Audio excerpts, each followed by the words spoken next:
Hi hello ನಮಸ್ಕಾರ. ನಾನೀಗ ಬದನೇಕಾಯಿ ಪಲ್ಯ ಮಾಡಲಿಕ್ಕೆ ಬದನೇಕಾಯಿ ಈ ಟೈಪ್ ಹೆಚ್ಚಿದ್ದೀನಿ. ಇದೆ ಈ ಥರ ಇದೆ. ಸಣ್ಣ ಸಣ್ಣ ಸಣ್ಣ ಹೆಚ್ಚಿ ಇಡೀದು ಎಣ್ಗಾಯಿ ಮಾಡಲಿಕ್ಕೆ ಹೆಚ್ಚಿದ್ದೀನಿ. ಬದನೇಕಾಯಿ ಪಲ್ಯ ಮಾಡ್ತೀನಿ ನಾನೀಗ. ಸ್ವಲ್ಪ ಎಣ್ಣೆ ಹಾಕ್ಕೊಳ್ತೀನಿ. ಈಗ ಒಂದು 2 ಸ್ಪೂನ್ ಎಣ್ಣೆ ಆದರೆ ಸಾಕು. ಎಣ್ಣೆ ಜಾಸ್ತಿನೇ ಬೇಕು, ಆದರೆ ಒಂದು 2 ಸ್ಪೂನ್ ಎಣ್ಣೆ ಸಾಕು. ಈಗ ಅಷ್ಟು ಬದನೇಕಾಯಿ ಮಾಡಲ್ಲ, ಒಂದು 2 ಬದನೇಕಾಯಿ ಬೇರೆ ಏನೋ ಮಾಡಲಿಕ್ಕೆ ಎತ್ತಿಡ್ತಾಯಿದ್ದೀನಿ. ಗ್ಯಾಸ್ ಹಚ್ತಾಯಿದ್ದೀನಿ. ಎಣ್ಣೆ ಸ್ವಲ್ಪ ಕಾಯಲಿ, ಎಣ್ಣೆ ಸ್ವಲ್ಪ ಬಿಸಿಯಾಗಲಿ.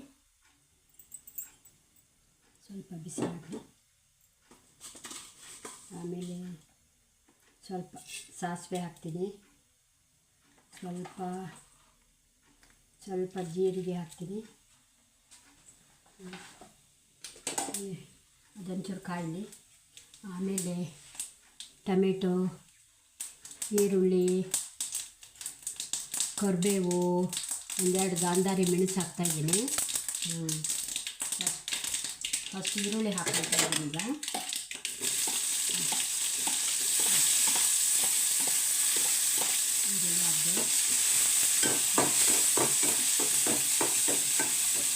ಈರುಳ್ಳಿ ಹಾಕ್ತಾಯಿದ್ದೀನಿ. 2 ಗಾಂಧಾರಿ ಮೆಣಸು,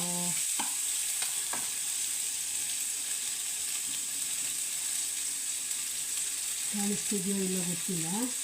2 ಗಾಂಧಾರಿ ಮೆಣಸು ಹಾಕ್ತಾಯಿದ್ದೀನಿ, 2. ಆಮೇಲೆ ಕರಿಬೇವು ಹಾಕ್ತಾಯಿದ್ದೀನಿ. ಕರಿಬೇವು, ಟೊಮೆಟೊ ಎಲ್ಲದೂ ಹಾಕ್ತೀನಿ.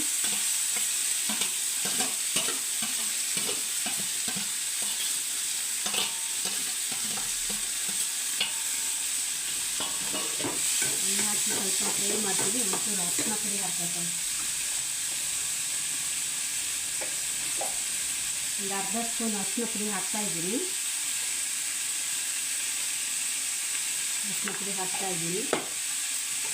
ತುಂಬ ಚೆನ್ನಾಗಿ ಫ್ರೈ ಆಗಲಿ.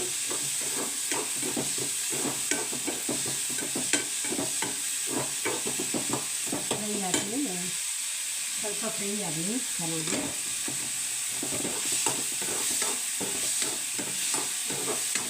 ಒಂಚೂರು ಇದು ಜಾಸ್ತಿ ಎಣ್ಣೆನೇ ಬೇಕು, ಎಣ್ಣೆ ಒಳಗೆ ಬೇಯಬೇಕು, ಚೆನ್ನಾಗಿರುತ್ತೆ ಅವಾಗ.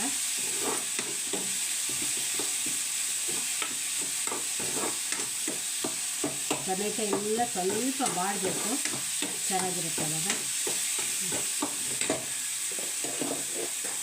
ನೋಡಿ, ಈಗ ಬದನೇಕಾಯಿ ಈ ಟೈಪ್ ಹೆಚ್ಚಿದ್ದೀನಿ. ಎಲ್ಲ ಹೋಲ್ ಫುಲ್ಲು ಹಿಂಗೆ ಹೋಲ್ ಥರ ಹಿಂಗೆ ಎತ್ತಿದ್ದೀನಿ.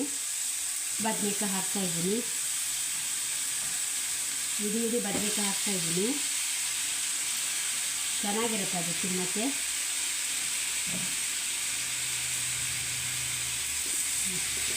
ಇಡೀ ಬದನೇಕಾಯಿ ಹಾಕ್ತಾಯಿದ್ದೀನಿ. ಒಂಚೂರು ಚೆನ್ನಾಗಾಗಿದೆ ಅದು. ಸ್ವಲ್ಪ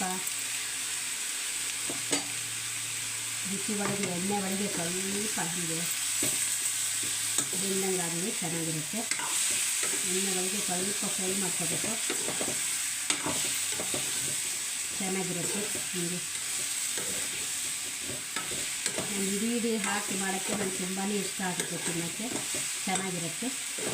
ಒಂದು ಸ್ವಲ್ಪ ಆರ್ದಂಗೆ ಆಗಲಿ. ಒಂದು ಸ್ವಲ್ಪ ದಪ್ಪ ಉಪ್ಪು ಹಾಕ್ತಾಯಿದ್ದೀನಿ. ಚೂರು ದಪ್ಪ ಉಪ್ಪು ಹಾಕ್ತೀನಿ. ಇನ್ನೂ ಒಂದು ಸರಿ ಸೌಟು ಆರಿಸ್ಬೇಕು, ಆರಿಸ್ತಾಯಿದ್ದೀನಿ.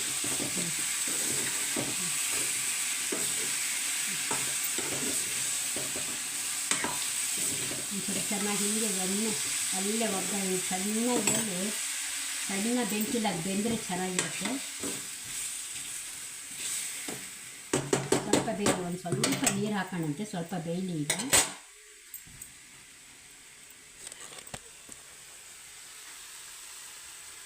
ನೋಡಿ ಹಿಂಗಾಗ್ತಿದೆ. ಇನ್ನೊಂದು ಸ್ವಲ್ಪ ಎಣ್ಣೆ ಒಳಗೆ ಇದಾಗಬೇಕು, ಸ್ವಲ್ಪ ಫ್ರೈ ಆಗಬೇಕು, ಚೆನ್ನಾಗಿರುತ್ತೆ. ಎಣ್ಣೆ ಒಳಗೆ ಫ್ರೈ ಆಗಲಿ. ಅದು ಫ್ರೈ ಆದಮೇಲೆ ಒಂದು ಅರ್ಧ ಲೋಟ ಒಂಚೂರು ನೀರು ಹಾಕಬೇಕು. ಉಪ್ಪು ಹಾಕಿದ್ದೀನಲ್ಲ, ಎಲ್ಲ ಬೇಯಲಿ ಒಂದು ಅರ್ಧ ಲೋಟ ನೀರು ಹಾಕಿ ಒಂದು ಸ್ವಲ್ಪ ಹೊತ್ತು ಬೇಯಲಿಕ್ಕೆ ಬಿಡೋಣ.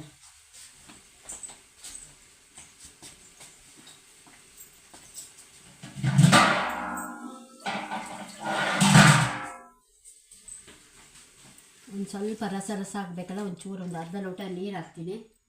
ರಸ ಆಗಲಿ.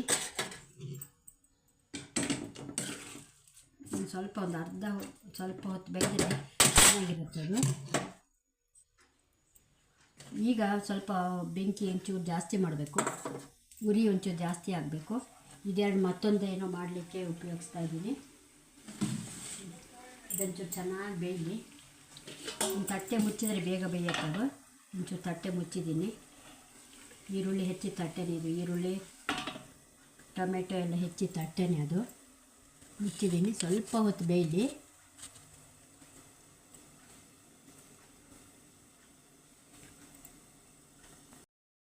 ಬದನೆಕಾಯಿ ಬೆಂದಿದೆ. ಈಗ ಸ್ವಲ್ಪ ಶೇಂಗಾ ಪುಡಿ ಹಾಕ್ತಾಯಿದ್ದೀನಿ. ಶೇಂಗಾ ಪುಡಿ ಚೆನ್ನಾಗಿರುತ್ತೆ, ಬದನೆಕಾಯಿ ಪಲ್ಯಕ್ಕೆ ಶೇಂಗಾ ಪುಡಿ ತುಂಬ ಚೆನ್ನಾಗಿರುತ್ತೆ. ಶೇಂಗಾ ಪುಡಿ ಹಾಕಿ ಇದನ್ನು ಸ್ವಲ್ಪ ಗೂರಾಡ್ಸೋಣ. ಇನ್ನು ಶೇಂಗಾ ಎಲ್ಲ ಮಿಕ್ಸಿ ಮಾಡಿದೆಲ್ಲ ಅಂಟುಬಿಟ್ಟಿದೆ ಅಂದರೆ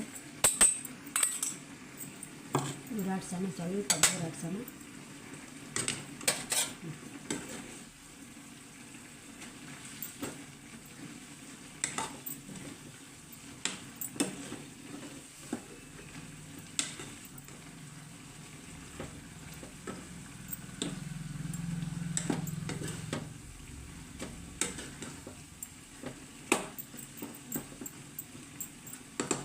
ಸ್ವಲ್ಪ ಗೂರಾಡ್ಸೋಣ. ಬದನೆಕಾಯಿ ಬೆಂದಿದೆ.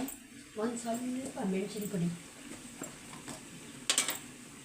ಸ್ವಲ್ಪ ನಮ್ಮ ಖಾರಕ್ಕೆ ಎಷ್ಟು ಬೇಕೋ ಅಷ್ಟು ಮೆಣಸಿನ ಪುಡಿ ಹಾಕಿದ್ರೆ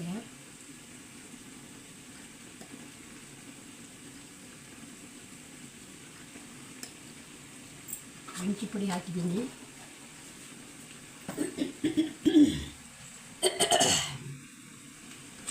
ಮೆಣಸಿನ ಪುಡಿ ಹಾಕಿದ್ವಿ. ಅದನ್ನು ಸ್ವಲ್ಪ ಇನ್ನು ಚೆಂದ ನಾವು ಗೂರಾಡಿಸ್ತಾ ಇರಬೇಕು, ಅಂದರೆ ಅಡಿಗೆ ಹತ್ತಬಾರ್ದು, ಅದು ಚೆನ್ನಾಗಿರಲ್ಲ. ಶೇಂಗಾ ಪುಡಿ ಹಾಕಿದೆಯಲ್ಲ ಅಡಿಗೆ ಹತ್ತತ್ತೆ. ಅದಕ್ಕೆ ನಿಧಾನ ಎತ್ತು ಹಾಕ್ತಾ ಇರಬೇಕು.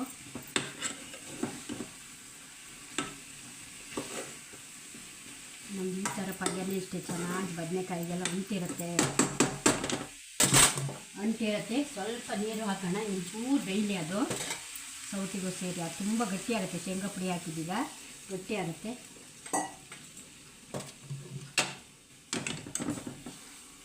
ನಾನು ಸ್ವಲ್ಪ ಬೇಯೋ ತನಕ,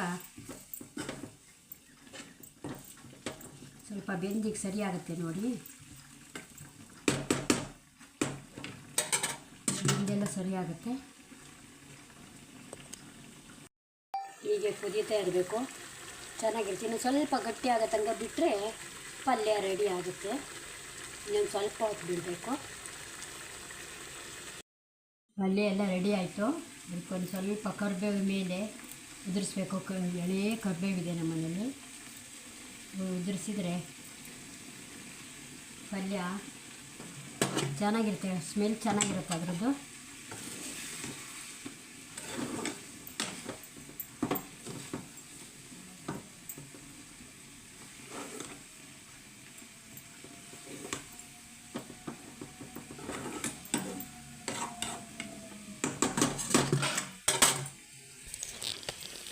ಪಲ್ಯ ರೆಡಿ.